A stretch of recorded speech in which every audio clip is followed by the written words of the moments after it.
अभी बज रहे हैं सुबह के 4। तुम्हारा भाई नहा धो के हो चुका है रेडी।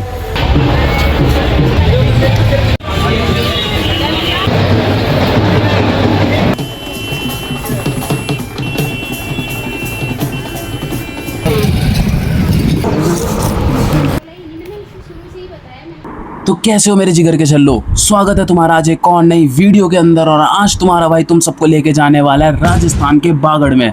तो इसी के साथ बिना देरी करे आज की वीडियो स्टार्ट करते हैं, चलो। रत्नों नी सुन रत्नों, रत्नों नी सुन रत्नों, तेरिया गला दा मारे आगे बोना हारी जोगी हो गया। क्या तुम्हें पता है राजस्थान के बागड़ जिले के अंदर एक ऐसे देवता स्थित है, बोला जाता है जिनका केवल मात्र नाम लेने से ही सांपों का जहर खत्म हो जाता है। मैं यहाँ पे बात कर रहा हूँ जहारवीर गोगा जी महाराज की। राजस्थान के चूरू जिले के अंदर बसे एक ददरेवा गांव में राजा जेवर सिंह तथा उनकी धर्मपत्नी माता बाछल दोनों ही बहुत लंबे समय से संतान के सुख से वंचित थे। तो माता बाछल ने कठोर तप करा, कठोर तपस्या करी और शरण ले ली गुरु गोरखनाथ जी की।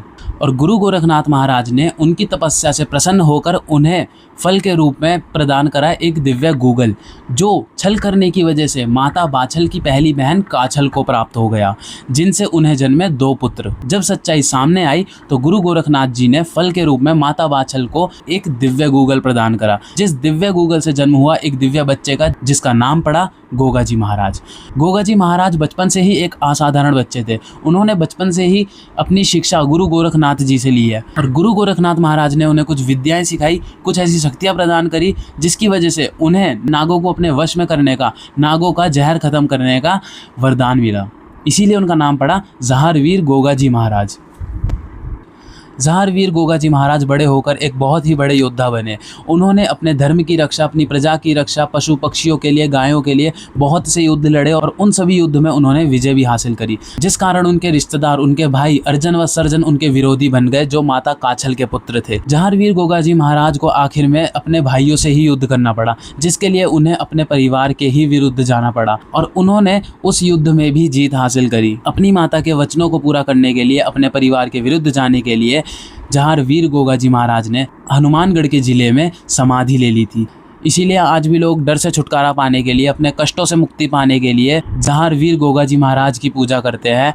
और जहाँ विज्ञान हार जाता है वहाँ जहारवीर गोगा जी महाराज की तपस्या काम आती है। जय जहारवीर गोगा जी महाराज। और इसीलिए मैं शांति पाने के लिए, अपनी समस्याओं के समाधान के लिए राजस्थान के हनुमानगढ़ के जिले गोगामेड़ी यानी बागड़ में जहारवीर गोगा जी महाराज के दर्शन करके आया हूँ। और अब मैं तुम्हें गोगामेड़ी, गोरखटिला तथा ददरेवा के दर्शन कराने वाला हूँ। बने रहिए मेरे साथ वीडियो के अंत तक। अब मैं आपको अपनी ट्रिप दिखाने वाला हूँ। तो तुम्हारा भाई सुबह सुबह 4:30 बजे उठकर नहा धोकर फ्रेश होकर नाश्ता करके अपनी फैमिली के साथ निकल जाता है 7 बजे राजस्थान के लिए। शाम गुलाबी, सैर गुलाबी, पैर गुलाबी है, गुलाबी ये शहर हाँ।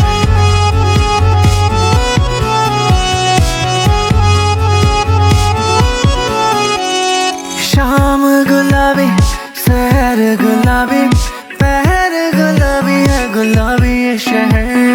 मैं भी गुलाबी, तू है गुलाबी, दिन भी गुलाबी है, गुलाबी ये कहर। 6:30 बजे राजस्थान बागड़ पहुंचते ही भाई हमें दिखते हैं कुछ इस तरह के नज़ारे, जिन्हें देखकर आनंद ही आ जाता है। और हमें वहाँ पे 1.5 घंटा हो जाता है रूम ढूंढते ढूंढते, क्योंकि भाई वहाँ पे बहुत ज़्यादा भीड़ होती है और सावन का सीज़न है, अगस्त के टाइम पे वहाँ पे मेला लगता है, बहुत ही तगड़ा मेला लगता है। तुमने वीडियो की स्टार्टिंग में क्लिप्स देखी होंगी। तो हम 6:30 बजे पहुँचते हैं, हमें 1-1.5 घंटा रूम ढूंढने में लगता है। हम सबसे पहले हम लोग रूम पे पहुँचते हैं, अपना सामान रखते हैं और गोरख टिले पे एक तालाब है, ताल बोला जाता है जिसे। बोला जाता है अगर तुम बहुत ज़्यादा थके हुए हो, तुम्हारे बदन पे रेत चिपकी हुई है, जैसे हो जाता है ना हमारा सफ़र करने के बाद इरिटेशन हो जाती है बहुत ज़्यादा, तो वहाँ का जो तालाब है अगर तुम उसमें स्नान कर लेते हो तो तुम्हारी थकान पूरी तरह से दूर हो जाती है, तुम एकदम फ्रेश हो जाते हो। तो हम अपने रूम पर सामान रखकर सबसे पहले जाते हैं उस तालाब पर। नहाते तो नहीं है पर हाथ मुँह धोकर अपना हम आ जाते हैं भाई वापस रूम की तरफ। और वापसी में तुम्हारे भाई को दिखता है शिकंजी वाला, तो 1 गिलास लगा लेता है तुम्हारा भाई शिकंजी के। रूम पे आने के बाद हम लोग खाना खाते हैं। खाना खाने के बाद हम निकल जाते हैं मार्केट की तरफ थोड़ा सामान खरीदने के लिए। और ये सब होते होते बज जाते हैं रात के 10:30। 10:30 बजे रूम पे जाके सो जाते हैं। हम सुबह 3:30 बजे उठते हैं। भाई अभी बज रहे हैं सुबह के 4। तुम्हारा भाई नहा धो के हो चुका है रेडी और अभी चलेंगे भाई हम दर्शन करने। तो मिलते हैं सीधे मंदिर की लाइन में। और यहाँ पे भाई तुम्हारे भाई का सुबह सुबह ही पोपट हो जाता है, क्योंकि हमें पता लगता है कि मंदिर के दरवाजे सुबह 5 बजे खुलेंगे, बट यहाँ पहुँचकर पता लगता है कि मंदिर तो सुबह 6:30 बजे खुलने वाला था। तो फिर भी तुम देख सकते हो गाइस यहाँ पर कितनी ज़्यादा भीड़ है। और इसके बाद गाइस फाइनली हम मंदिर की दर्शन की लाइन में लग जाते हैं और कुछ टाइम बाद हमारे दर्शन हो जाते हैं। मंदिर के अंदर वीडियो बनाना अलाउड नहीं था, इसलिए तुम्हारे भाई ने मंदिर का कोई भी रूल ब्रेक नहीं करा है। और दर्शन कंप्लीट कर हम चल देते हैं अपने रूम की तरफ।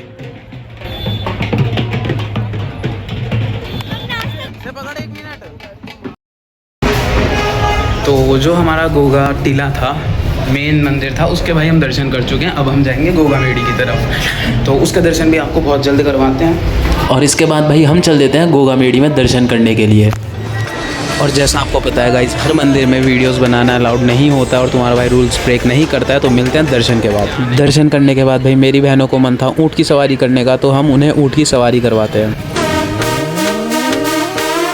से पूछो कहाँ जा रहा है ये, किधर आया हूँ मैं? आप पाकिस्तान की सरजमी पर हो।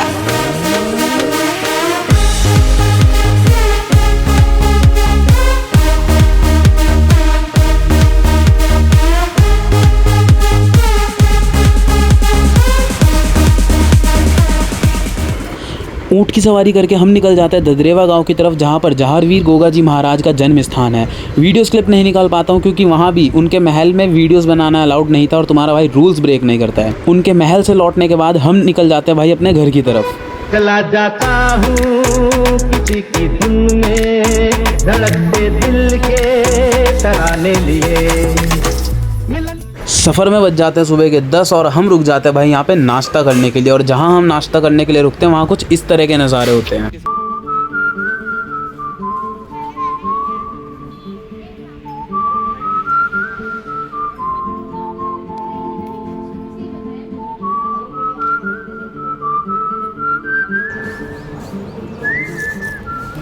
और नाश्ता करने के बाद भाई हम दोबारा से निकल जाते हैं अपने घर की तरफ।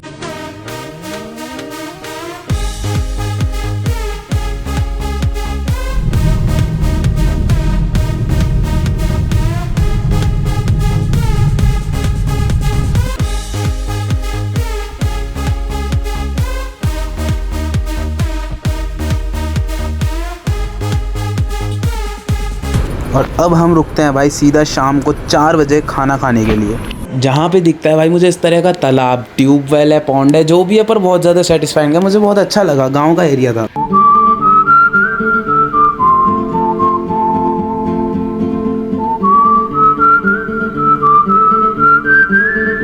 और एक लंबे सफ़र के बाद तुम्हारा भाई फाइनली घर पहुँच जाता है।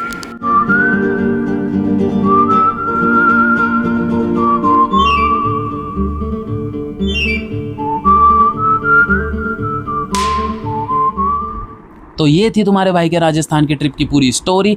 आई होप तुम्हें इस वीडियो से कुछ ना कुछ ऐसा नया जानने को मिला होगा जो शायद तुम्हें पहले कभी नहीं पता था, और अगर मैं नहीं बताता तो शायद तुम्हें कभी पता भी नहीं लग पाता। अगर वीडियो पसंद आई हो तो वीडियो को कर दो लाइक, चैनल पे नए हो चैनल को कर दो सब्सक्राइब। बाकी मिलते हैं नेक्स्ट वीडियो में इसी तरह की इंटरेस्टिंग स्टोरीज़ के साथ। आज के लिए बस इतना ही।